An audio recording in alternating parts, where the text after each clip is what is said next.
camera's turned off. Hold on a second. How's that? Can you see me now? Yeah, you're a little dark, but I can see you. Let's try to get a little light on the situation. Well, that's a little too bright. All right. How's it? Well, that's There a you go. direct light. Let me try that here. There you go. That's good enough. Good enough? Okay. Yeah, all right. All right, welcome to the Noble Pen Podcast. Thanks for coming on today. I think you're going to be a great addition to our show here. First off, before you start, I want to say thank you, Andrew, for having me. I appreciate being on the Noble Pen Podcast, and I'm really looking forward to it. Oh, yeah, no problem. Absolutely. Why don't you tell me a little bit about yourself? What got you started writing? What inspires you to write? Wow, that's a long question, but I'll try to make it short. I always loved to write, then got married, settled down, and started raising my family. And then after I retired in my early 50s from a lifetime career of working for the state of Ohio in a teaching job, I took a job volunteering, working, teaching college coursework inside 2 prisons in north central Ohio. And I was so moved by everything I saw and witnessed within the prison program, I started writing again. I was writing poetry, I started writing stories about what I witnessed in the prisons, and I just couldn't stop writing.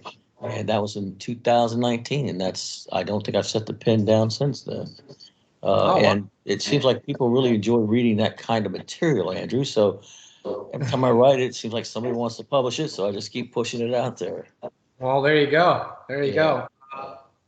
I seen your book. You want to tell us a little bit about that without giving out too much information? It looks pretty interesting. It's different. It's in a subgenre of horror. I've always been a horror fan, Andrew. I can remember when I was about 11 or 12 years old, the first horror book I picked up was by H.P. Lovecraft. And it's one of those kind of, it's not your, I'm going to bite you and see a lot of blood and gore kind of a horror stories. It's more of like a play with your head, play with your mind kind of thing. And I remember as a kid, I read that and said, like a Saw type situation. Oh yeah. And it was like, ooh, this is really scary, you know? And so I appreciated that. And then after I started writing some other nonfiction and some poetry and some other stories and stuff, I thought I'd give it a try at horror, which I did. I submitted it to a publisher, and they had a contest, and the winner of the contest got their book published on Kindle Vella, which is where you read one serial chapter at a time. One chapter at a time, right? Okay. Yeah, it kind of goes back in the old writers back in the turn of the century who used to release one serial or one chapter of their books in each newspaper, and so people would buy the next newspaper to see the next serial. And it's the same premise, and Amazon Kindle is using that same premise, trying to bring back the serial stories to the United States, where they piloted it, and it's now starting to move off to Canada and Great Britain and other places. It's kind of catching on. I guess, Andrew, they say it's the Z generation thing. So it's something you can read in 10 minutes while you're waiting in line at the grocery store, or you're waiting for your doctor's appointment and you're bored. You pick up your phone, you can read a chapter of your favorite book, put it down, and it's there waiting for you whenever you get the next few minutes to read the next chapter. Okay. Yeah. But the story itself, I'm sorry, the story itself, I'm sorry, sir, didn't mean to interrupt, is Eternal Prisoners, and it's in a subgenre called the Cthulhu mythos, which really means that after Lovecraft died, a whole bunch of famous authors stole his characters and wrote a bunch of stories about it, and they got away with it because he'd been dead for 99 years. The copyright was gone, so everybody's writing and kind of building a whole entire universe around his characters of the horror characters that he had written. And it's actually developed in such a large subgenre. If you look on social media, you'll find clubs and book clubs and sites everywhere that are devoted to him. Heck, they've even got video games now. They've kind of stolen his creatures and used them for their video games. Oh wow! So I kind of wrote it as an honorific, as a salute to the master. Obviously, not a master, but I had a great time writing it, and quite a few fans seem to like it. So I'm very pleased. Okay. And is this the only genre that you work in, or do you kind of switch it up a little bit? Is there anything else you write? I'm kind of all over the place, Andrew. I've written probably about 45 to 50 poems that have been published in various art journals and various magazines. I've written about over 20 nonfiction short stories about some of my prison environment stuff. I've written some. I've written some anything from comedy to westerns. Uh, all have Oh, been all pretty much all of those have been published as well. This was my first try at horror. One thing I don't think I've written yet is a romance book, but that could still happen. hey, I would do it. Why not, Yes, sir. right? Heck yeah. Okay. I got a good question for you here. I think this will help the viewers a lot. Considering that you're spanned out through so many different types of writing and so many different genres, right? Hmm. How do you approach your marketing situation, and how do you know who to go with? I'll tell you what, I am the worst marketer there is to ask that question. I don't know if this will help people or not, but I'm an old guy. I'm 66 years old, Andrew. The only Okay. social media account I had was Facebook, right? So I had Facebook. I kind of use that to keep in touch with my relatives, who's getting married, who's having a funeral, that sort of Makes thing. sense. And Hmm. then when a couple of these books are getting published, I've got all these publishers saying, "Hey, but part of your contract agreement is you have to help market this thing." So all of a sudden, I find myself with, Instagram and Twitter and TikTok, and they want you to make videos, and then before you know it, you're just overwhelmed with all these. It's a really heavy lifting to market and know where to go. Now, I can know from talking to some of the more experienced writers that I'm in writing groups with. They're all swearing by TikTok. They say that's the new place to get the most readers from. If you can put a catchy video out there, you'll get their attention. Right. My publisher does a lot of Twitter ads. They build websites and they have all kinds of contests and they bring people in and they give away free books and free stuff, trying to bring in the people that way. But I'll be honest with you, I'd rather write than market any day. I think the Oh, marketing aspect of absolutely. it, Yeah. yeah, Unfortunately, that's just part of the yeah, monster. I leave the heavy lifting on the marketing to somebody. If they're willing to publish my book, they can do the bulk of the marketing. I always make myself available for any kind of interview, any kind of book signing, whatever they have they want me to do, Right. blogcast. But I think the best way really is if it's something you're interested in and you truly have an interest in. Like in my case, I was interested in the subgenre of this horror, but I was already a member of a couple of groups that kind of were into it. And then I just kind of went around and introduced myself and got to know people. I didn't just start blasting people with, "Hey, here's my book, buy it." I got to know some of the people in the group. I would, follow some posts, like some of the people's stuff, ask some questions, and people got to know me. I said, "Hey, by the way, I got a book in your subgenre." You know, same thing, because the really difficult thing for me too, Andrew, is to try to get a decent, good book reviewer. Most of the really good book reviewers, they're backed up about 6 months to a year.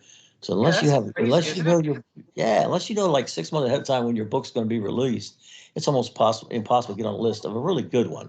Somebody's going to give you a fair, honest review, and whose feedback you value and whose opinion Right. means something to you. I see all these people with 1,000 reviews. They're all 5 stars, and they have 1,000 relatives that reviewed their book. I would rather have something done by someone in that genre or that subgenre who knows what they're talking about and who people's opinion it counts for them. And so they're going to say, I want to read this book because this guy's hard on people. And he gave you 4.5 stars. So let's go get it. Right. Okay. Okay, that makes sense. How do you go about character development? You want to incite us on that a little bit, because I feel like your characters are going to be quite elaborate there. Yeah, they are. I tell you, I think most writers, at least the kind that I can empathize with, say they end up writing probably about a novel worth of backstory, and background to every character they develop, and they get mad because they can only usually get a couple of paragraphs maybe in each chapter about it. Right. I'm about the same way. A lot of the characters that I have may not be real people per se, but they have the characteristics and traits of people that I've either admired or respected, or uh, on the other side of the coin, my protagonist is people that I've seen who've maybe been a little on the slippery side, gotten away with things, have a different perspective on what's fair, what's right, and seeing how they operate and trying to understand them and taking those bits and pieces and the character forms. And with me, if you develop a strong enough character, you may have an outline where you think a book or a chapter may go, but once you developed a strong character, the character kind of takes charge with all these situations you had planned in your mind, and then you start to write what you had originally conceived, Andrew, and it's like, wait a minute, my character Bob, the antagonist, would never do that, and all of a sudden you've changed your story to go along Okay. with the character. It's almost like the characters, once you've developed the characters and once you've done your world building, it ends up driving your story more than sometimes your original concept did, because they actually become real people with real traits. You say, no, wait a minute. In this particular situation, I originally envisioned it this way, but character Yeah. Bob, he's going to do it this way. And you end up changing things to adapt to the characters you develop. Does that make sense? Absolutely. Yeah. Absolutely. What's your thought on going in past and present tense in the same chapter and same book? I know it's a no-no, and the tenses and thing. I've always had arguments with a lot of editors before, even in just short stories. Um, I mean, obviously, I try to stay consistent, but I think some stories themselves, you have to change the tenses occasionally, and you can get away with it. Some of the great writers do it a lot. Or some of them Right. just they know when to do it and when not to do it. I think if it's something you're constantly jumping back and forth in the same paragraph or the same chapter, it's confusing to the reader and it's just not going to read very well. But Right. if you're using a change of tense to make a point or to make a change of mood or even just to maybe stress one important passage, I think it's not only good writing, I think it's the best writing. I Yeah. think if you force yourself to save one tenth for an entire novella or novel, then I think sometimes you're right outside of your own comfort level. Then. Okay. Okay. What sort of advice do you have to give to some of our younger viewers? Because it seems like a lot of the people that are spinning around this show right now seem to be like on the younger side of writing. Like I've been getting, believe it or not, lots and lots of messages. Like I'm Mhm. almost at 100 people that want to be on the show right now as a waiting list, and I just started this thing. It's crazy, you know? It's exponential, isn't it, Andrew? It just, yeah, if people like something, word of mouth will do it better. That's your best marketing, truly. Word of mouth, Absolutely. people tell their friends who like the same thing they like, and next thing you know, their friends don't want to be writers say, hey, you can get some insight from writers over here. And next That's thing you right. know, yeah, yeah. That's Well, essentially my view. Like I want everybody to have because I was looking for something myself. This is how I started this situation, right?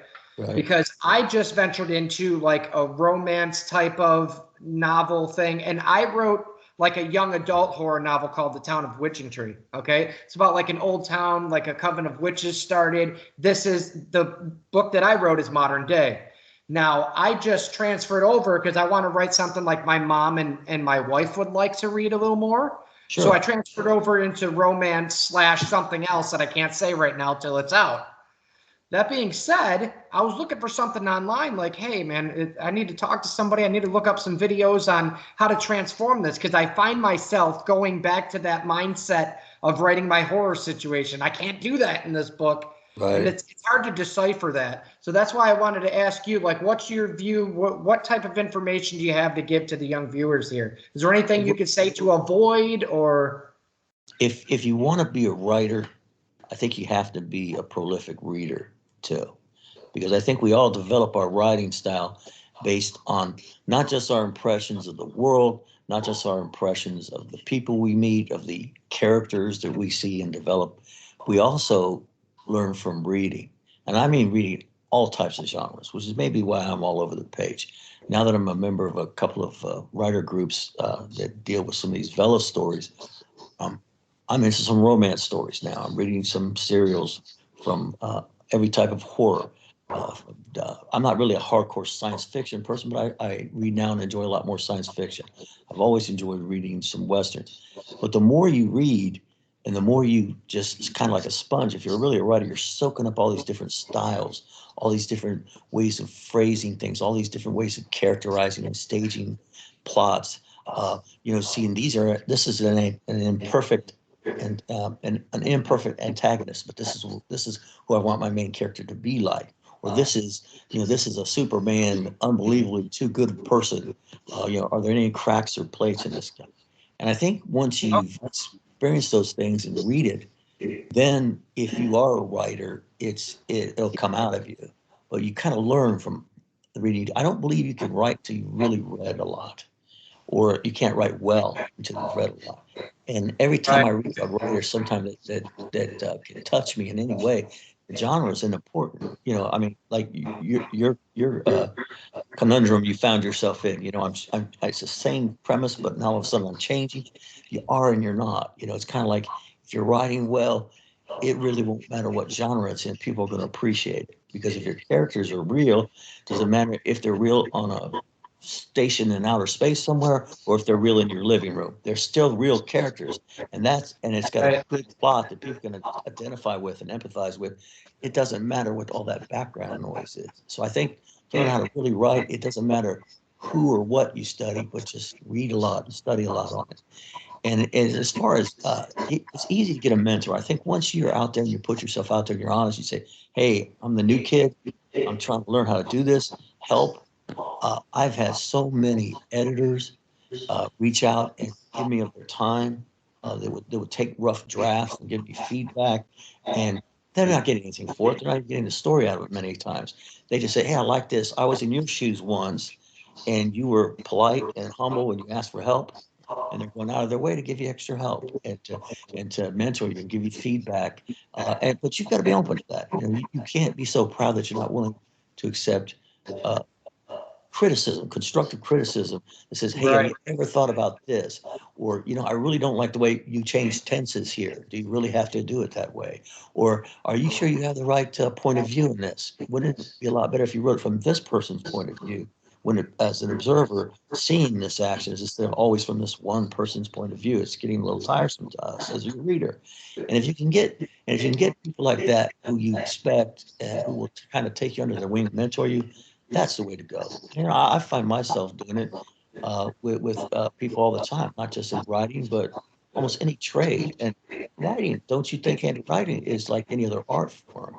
I mean, the more you practice it, the better you become at it. If you really want to Right. become skilled, you never quit learning. There's always somebody you can learn something new from. So you got to go in there with an open mind and a willingness to learn, a willingness to ask for help, a willingness to put yourself out there.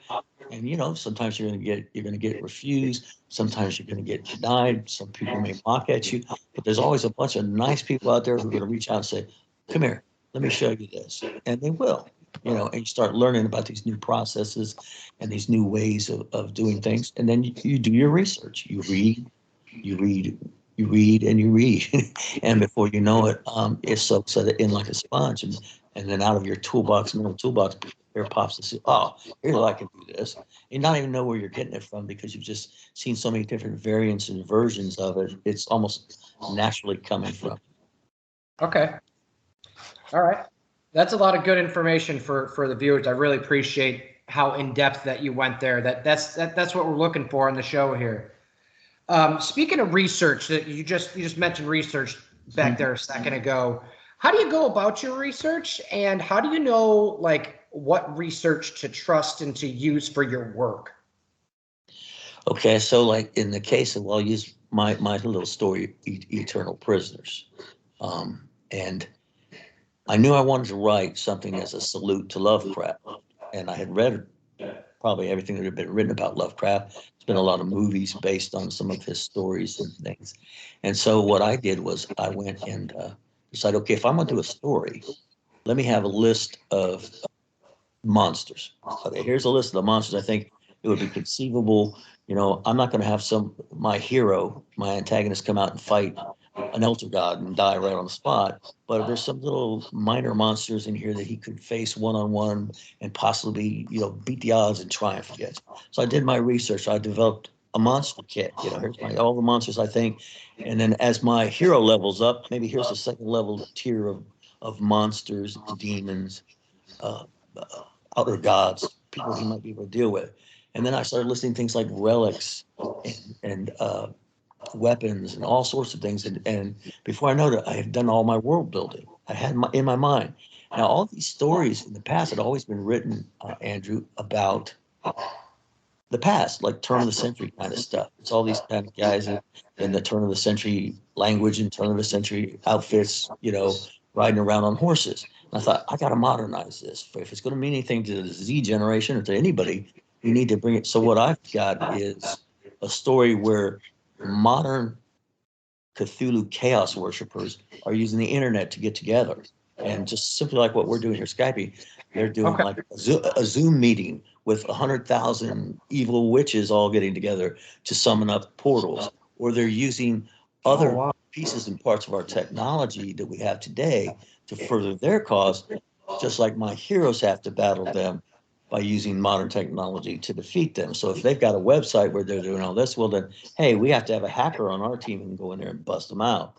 Or if they've found a way to develop some way to use it. I don't want to do too much preview of what's coming up, but the idea was to take the theme that was really relevant and really hit home for people in 1910s and 1920s and make it workable in the 2020s.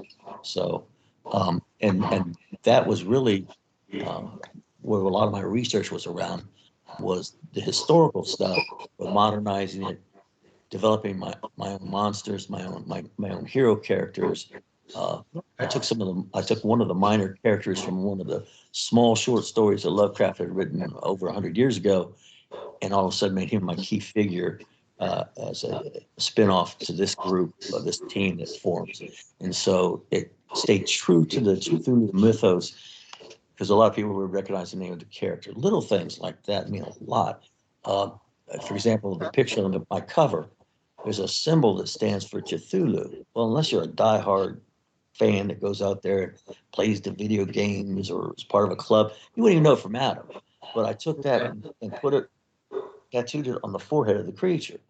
You would not, I get dozens of emails. Oh, I know what that is. And so once people recognize that symbol, those people who are kind of engrossed in that subgenre are all of a sudden fired up because they know something that somebody else doesn't know.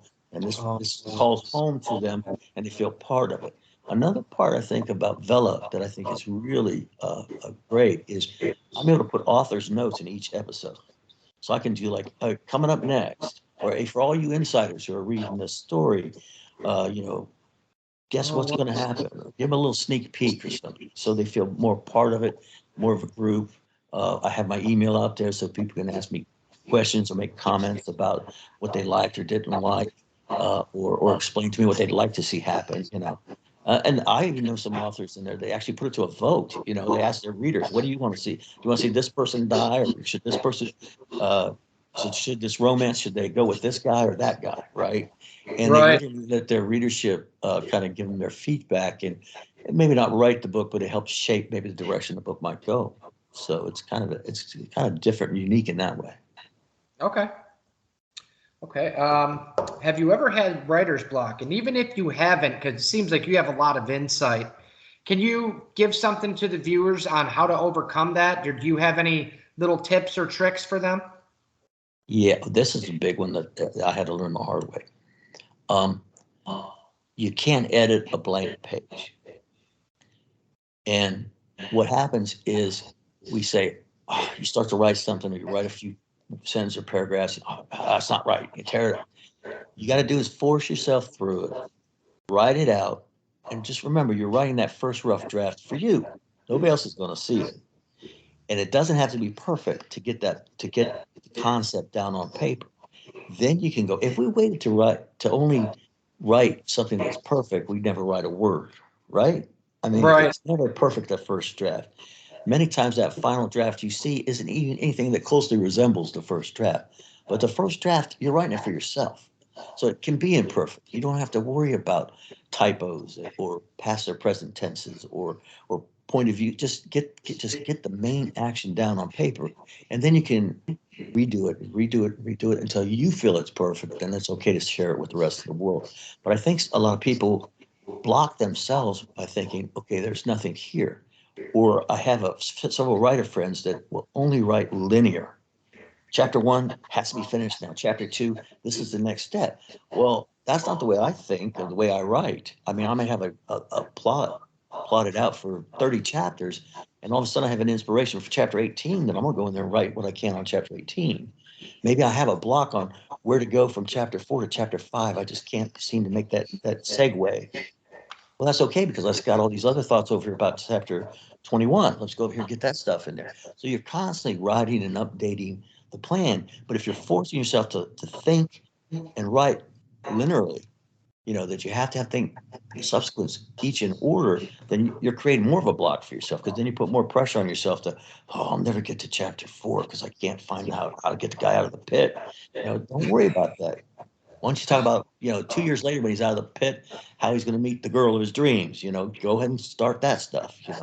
And so we kind of do it to ourselves, don't you think? Sometimes we really do. We put more pressure on ourselves than we need to because you're always having ideas that would apply to your story. You just may not be ready with the idea you need for that point in the flow of the story. Does that make sense? Yes, absolutely. Yeah. Absolutely. But you can't edit a blank piece of paper. So until you put something down on paper, how the heck are you going to edit it and make it better? So people create those blocks for themselves. Not all people. I mean, I've had periods where I felt pretty dry, but a lot of things for me is like I'll listen to music. I might read. When I'm writing, I don't read anybody else's books because if I do, then it tends to influence how I want to write my book. Going to change what you want to say, right? Yes, or you find yourself falling into writing in their style even. So what I have to do is I have to block myself off and focus only on my writing at the time. And then when I'm not writing, I turn that part off and then I can read and enjoy other people's stuff. But to me, I like ekphrastic stuff, like ekphrastic poetry, ekphrastic art. So for instance, if I see a painting and it just inspires me and I want to write a poem about it, then that my poem is my interpretation of that painting. Or if I'm listening to, so when I'm writing, many times I'll play music that kind of goes with what I'm writing, because it just kind of feeds me what I'm doing. And so I think all the arts are interconnected, don't you? I mean, you've got stories where these guys have brilliant paintings and somebody wrote a whole story or a book about the painting, right? Or somebody wrote a story about an Egyptian vase, whatever it might be. And so you can find inspiration everywhere. And you can find inspiration in all the arts, and they're all kind of interconnected because they're all sort of touching that creative side of our brains, don't you think? Well, what are songs normally about? Normally about some story about something. Yes. It's. I mean, Right. that's all they are.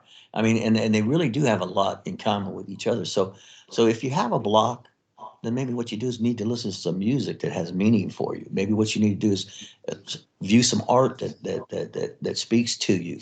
Maybe what some people think, oh, I've just got to lock myself up in this room, with no distractions and no noise, and the muse will come to me.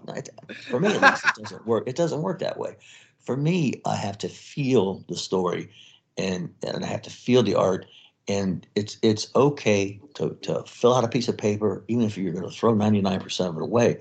But until you start writing, how the heck are you going to edit it? You can't edit a blank page. You got to make yourself write anything, even if it's not sequential, even if it's not exactly what you want, if it's not perfect. Once you begin the process, I think then, I don't know, the writing hormones kick in. Then you're able to see yourself through a block. Okay. Now, off of that, I want to ask, how do you approach, because you said just write things down and this and that. Now, I've got a lot of questions because through people wanting to be on the show, they ask me questions too. Like, sure. I just started writing the past couple of years myself, so I'm not really an expert. I just wanted to start a podcast to help people out. I'm more of a motivational speaker type guy, I'm sure you can tell. Now, that being said, how do you approach chapter length? Because I have a lot of people that ask me, how do I know? I feel like my chapter is maybe a little too short. Should I add that extra piece? How do you approach that? What's your view on that? It's funny you asked me that. When I entered this contest on this last book, The Turtle Prisoners, she said, well, Vela says she can go anywhere from 600 words to 5,000 words a chapter, but I think we should go with 5,000 words. So I wrote the first 3 chapters at 5,000 words. I'm like, man, this is too long. This is just too much backstory, too much background. That's crazy. And then then I get in there and find out that the guys and gals on top in their genres, the ones that are really kicking it, are right around 2,000 words a chapter. It's a sweet spot for them. It's enough to keep people's interest, but it's not enough to get boring with these long descriptions and stuff. So So the first 5 chapters, I start going. It's interesting if you watch it. It's going from 5,000 to 4,000 to 3,000. Now I'm right around in that sweet spot, about 2,000 to 2,500, and I feel comfortable there. Because you can always put a little more background in here, a little more backstory on a character there. You can always work it in, and it makes sense to put it there. But if you're writing just for the sake of having a word count, you're losing Hmm. the flow of the story. I mean, Right. I've seen great books where there's a chapter of 2 pages, another chapter of 34 pages, and I won't change anything because it just fits and it flows like it should. So Right. we can't let things like that, or like, oh, the rule says you can't use present tense and past tense, or the rule said you can't let any kind of rules or any kind of guidance like that guide the story. You have to guide it, or you have to develop your characters, as we spoke about earlier, Andrew. Let those characters guide it for you, and they will. They'll let you know it's their turn to talk up. They'll let you know, hey, you've been ignoring me too long. I need to come back up here and do my thing. Right. Okay. How did you create your title? And were there other options that you were going to go with, but decided to go with this one? How did you go about that thought process? Well, the main theme of this story is that when human beings deal with these elder gods, with these demons, uh, many times the stories in Lovecraft and some of the stories in most mythologies, no matter what country, where you are around the world, when dealing with evil, you always end up getting screwed. You do, Andrew, right? So you make this deal with the devil, you sell your soul. These are just devils from outer space, devils from Middle Earth, devils from wherever. You're still going to lose your soul. You deal with these guys. So my premise was that um, my hero, although he's the one who goes around kicking butt with the monsters, he's also the guy who has enough of empathy in his heart that he says, wow, this was the guy one day who just was so upset because he lost his love of his life that he sold his soul so he could get her, win her love back. And now he's eternally imprisoned as a Medusa monster, or he's a Gorgon, or maybe he's internally imprisoned as insert monster here, right? And so Okay. although he fears them, and although he develops the skills and the powers to defeat them, and in many instances kill them, he also there's a part of it that says, you were once human, you were once just like me, but you somehow let your emotions take control, but you dealt with these evil demons, and now as a result, you're forever damned. You're in prison forever. You're eternally damned. You're eternally imprisoned. And so I work in the prison system, so I know prisons are always kind of in the back of my mind. The how horrific it is to be alone, locked in a room by yourself, and all you Right. have is your mind. And so, to me, the thought of maybe living for not a long time, but thousands of years or tens of eons imprisoned because you made the foolish mistake of making a deal with these demons, that just how weary and tired and just what would that do to what once was a human mind, now in a monster's body that has lived for so long that it just wants to die. And many of the characters in this book, it's like they're just like, I just want to die. Just find a way to just put me out of my misery. I've been suffering for so long. And yet, then the antagonist in the story is one of the few characters who has an empathy towards that and says, "Wow, yeah, I can see why this guy wants to die. Maybe I'll give him what he wants." Okay. Do you have a favorite character that you've ever written? And if you do, why is this your favorite one? Well, that's a tough one. Isn't it? Yeah, I it get is. people with that one. I think my favorite character, we'll go to this book here, Eternal Prisoners, is Sierra Masters. Um, Beautiful, intelligent, a gifted psychic. And so she's somebody who can read objects and read people, and kind of pick up on their thought process, their backgrounds, kind of read their history, if you will. And so your first thought would be somebody like that would be kind of jaded because they would see the worst of people, and the worst that can come out first. But this character I developed was the only female on the original team, and the guy's kind of gouged her. Stay back, I'll take care of you and protect you, kind of thing. And the fact is that she actually has more powerful, more intelligent, and actually probably better suited to fight monsters than any of these guys. Got a couple ex-soldier, Army Ranger, my Army background, you know, a professor. Gee, I'm a professor too. But, you know, based on some professors and some other people I knew in the Army, I dealt with these collective characters. But Sierra was kind of based on a lot of women that I've admired, powerful, strong women. And in the story, I kind of turned things on the guys. And basically, without giving away too much, she ends up running the team. And she ends up running the war against chaos. And she's the one who has to have the internal strength and the wherewithal to keep them in line and keep things moving along. And so I think she's my favorite character because so many people who read the book initially and start as it starts to progress, or who read who admire some of these strong male characters, all of a sudden it's like, oh my God, she's a one kick-ass girl, you know. And there's progressively through a couple of chapters, she ends up outmanning the men in this battle. And I think she's my favorite character for that reason, because she's kind of a surprise character, and because of the fact that she's underestimated by so many people, both on her team and by the enemy. Okay. Okay. What's your thoughts on using a character in a totally different book, even if it's in a different genre? Would you ever do that?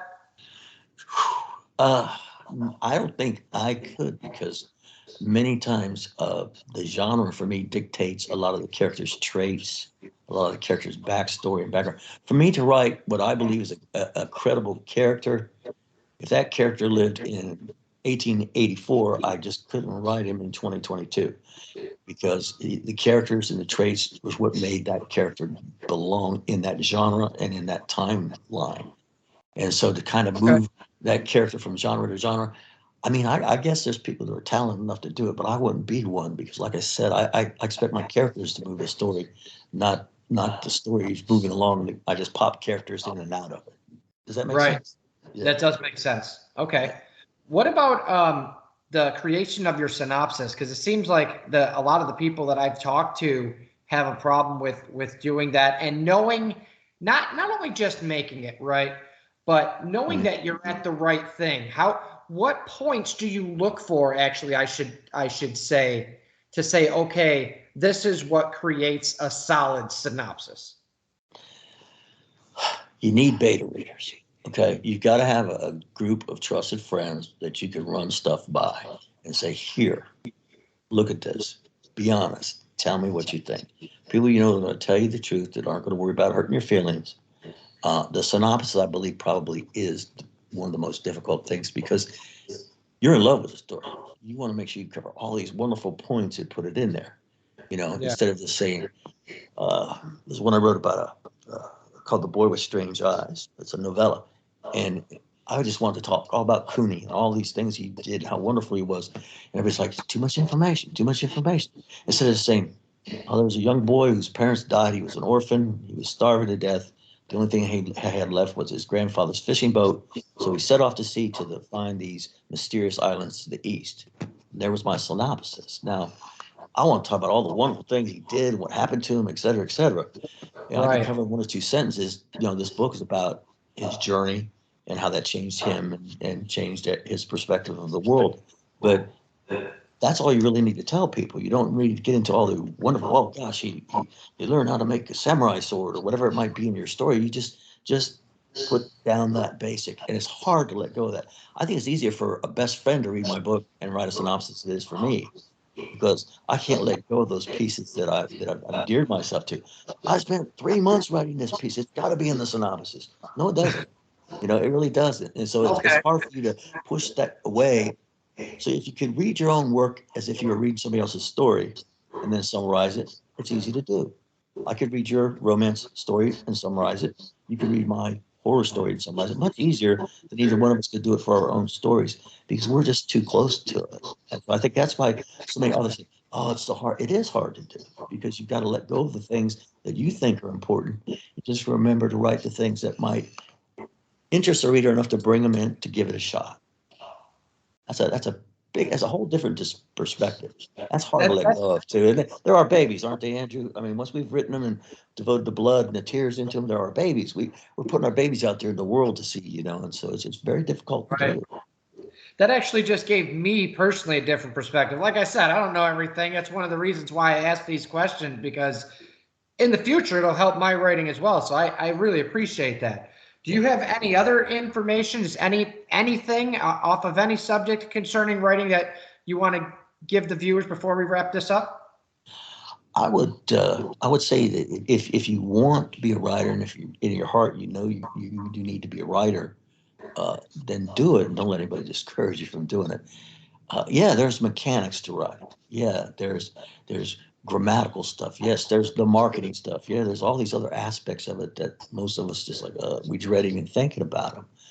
But Uh-huh. if you really truly believe that there's a story out there, and that nobody's written a story yet, but you know the story and it's a part of you, it's an intimate, then write it. If nobody else has written it yet, then it's for you to write. And then worry about learning the mechanics. Then worry about becoming part of a community of writers. Then worry about how to write for an editor. Then learn about how to market it or how to do any of the things we talked about today, right? The most important thing is to get that thing out of your mind and your heart and get it down there on paper. You can always move from there.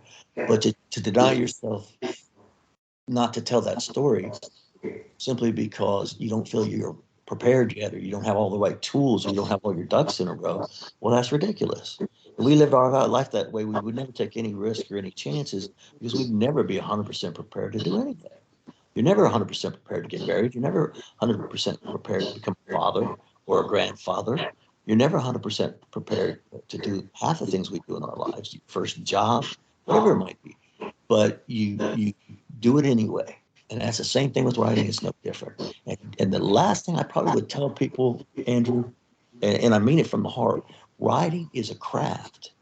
And we're always learning our crafts and getting better at it. And the people that are truly skilled at their crafts are the people who are open-minded enough to listen, to change, to do a deep introspective dive of themselves and say, okay, am I not letting this go because it's what I want, or am I not letting this go because it's what the story needs? And so I think many times if we're honest with ourselves and we do that introspection, if we're willing to learn from people that are more skilled than us, we're willing to seek mentorship when we need it, admit Right. when we need help, form a close ring of beta readers and writers around yourself that you trust your material with, that you can exchange, and they do the same for you. You know, I've gotten so much back from people who know me and can say, Tom, you're doing this. Or like, yeah, I really like this piece, but you should do more of this, less of that. And I listen to those people because I trust them, because I know they know what they're talking about. And if you can just get one or two people like that you can trust, make them your beta readers, and run your outlines by them, and run your dialogue by them, and run your important changes you want to make with these people, then you're not alone in the journey of learning your writing craft. And I think every time you do things like your show here, right? Like Right. the Noble Pen podcast, right? In preference for your show, what I do, I went back and reread some stuff. I thought, oh, I might want to talk about this. I watched a couple of your shows, a couple that you had. I said, oh, I wonder if he's going to ask me that question. That's an interesting question. What do I really think about that? And not just some canned response that I've given 10 other times in 10 other interviews, but what do I really feel? And if I'm going to be honest with Andrew, he's got all this energy. Let me give him something back that's true and energetic. Let me think. And then when you came and asked me some questions, some of them I were prepared for, some of them I weren't, but I was in the right frame of mind because I had done my homework and I was ready to go. And I think that's what that we as writers, we have to do our homework. We have to pay our dues. We have to go through all of that. And I think the main thing, though, is if you are a writer, you know it, and in your heart, you know it. And if you got that book, get it out there in any shape or format. Just get it out there. And hey, man, we can fix it. If there's things that are broken, we can fix it. Right. But don't just keep it inside and let it eat at you. And just get it out there. Get some people you trust and let them read it. Does that make sense, sir? Absolutely. Absolutely. That's great advice. I really appreciate everything you brought to the table today. This is absolutely one of the best podcasts we've had yet. That being said, do you happen to have a copy of your book by you just so you could show the readers what it looks like? I have a copy of the cover here. Let me see if we pull this up here or do something with this. Let's see. Heck, no, I'm technological challenge. I'm an old guy. Let me see. Okay. Let me pull this out. I just Maybe, want you to maybe have not. the opportunity to show people what it looks like. They know what they're looking Yeah. for. I'm gonna put it in the description anyways of the Okay. video. Yeah. It's a cover that I'll be honest with you. It's a cover I'm not real thrilled with, but the publisher picked it out. But yeah, up there, let's see if I can do. How can I get this? Oh, you've seen it then, haven't you? Yeah. And I Yes, can't get it to the camera. I'll tell you what, though. it's okay. But I appreciate you allowing me to plug my book, Andrew. That was nice of you. But I really did enjoy our talk, and I thank you so much for inviting me. Anytime you want to call me back and talk about anything, I'm available for you. Okay, because I'm, I enjoy your we're definitely gonna enthusiasm. do this again. There's no doubt. Okay, I like your enthusiasm. I like your honesty, and just the idea when you told me, this is what my vision is to make some sort of a tool for wannabe writers or for new writers to help them along. I thought, man, I could have used something like that. And this guy was smart enough to think and make something for it. That's what everybody's saying. Well, anything I can do to help you along the road, sir, you let me know. I appreciate it. It was great talking to you. I'll have this spun down a little bit. I'll send it over to you. Sure. Sounds great. Thank you Talk to very you much, later, Steph. Andrew. All right. Have a Stay in good night. touch. All right. All right. I will.